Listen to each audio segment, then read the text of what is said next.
Is declarative programming better? Kevlin Henney.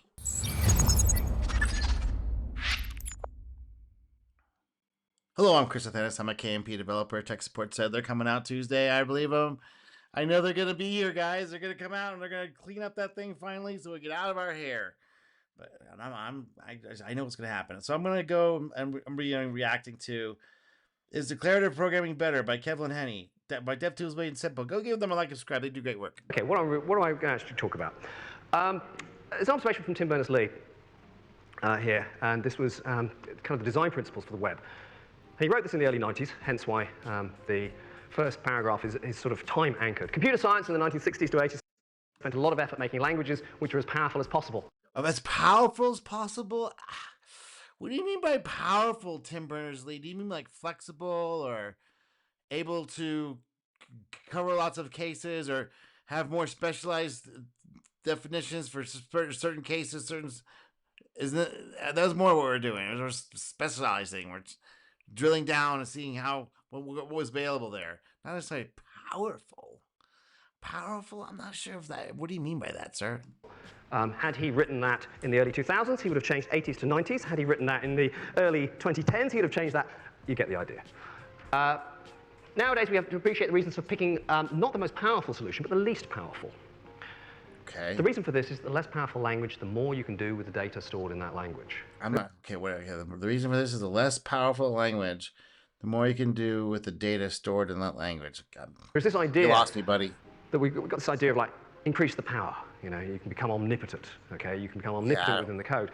I don't know what the that trick means. here is obviously something has to be omnipotent, but maybe it's not. Maybe it's not the bit you think it is. Maybe you need to leave the clever stuff to something else, or allow the opportunity of something. Have a very simplified form of representation and optimize and organize around it. So yeah, that was Dennis Ritchie's insight about how to do C. If you write it in a simple declarative instead of all the crazy assembly language code snippets that they were doing, there's like all the assembly language instructions got more and more. There's more like just regular functions at that point.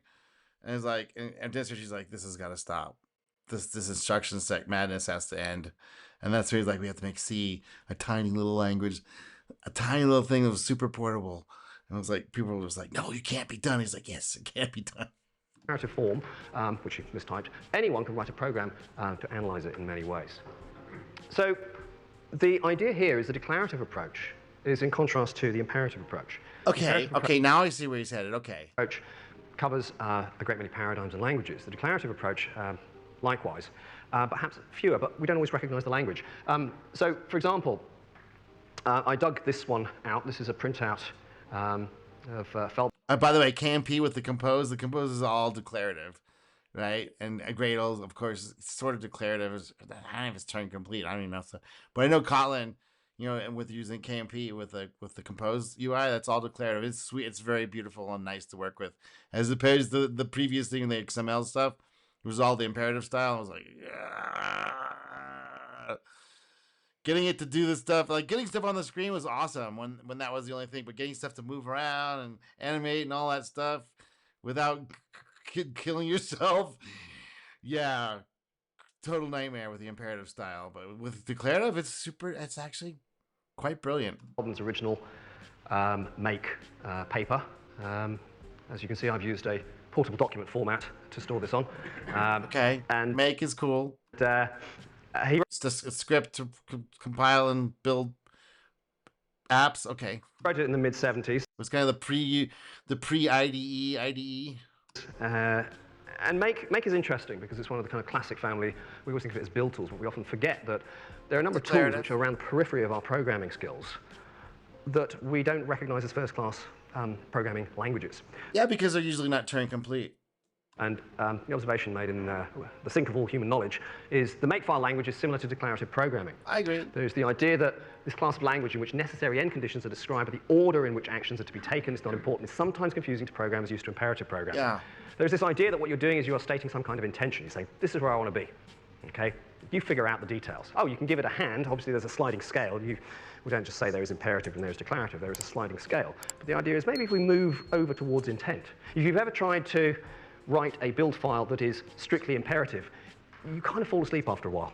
It's very, very boring. If this file is older than that file, eventually you end up reinventing a declarative form. Because usually because you've got a system or context, a DSL that you want to build, yeah. Seeing the regularity, you say, look, there's a bunch of files here. I want to talk about their dependencies. I don't actually want to talk about mechanics. Yeah, you're going one conceptual layer up. Yeah, I'm a big fan. Kevlin's pretty cool. I like Kevlin's with all the software architect guys. He's probably one of the better ones. All right, give me a like and subscribe, and I didn't rant so much on this one. I really wanted to, but he didn't say anything that got me half cocked off, running off at the mouth. All right, I'll talk to you later. Bye.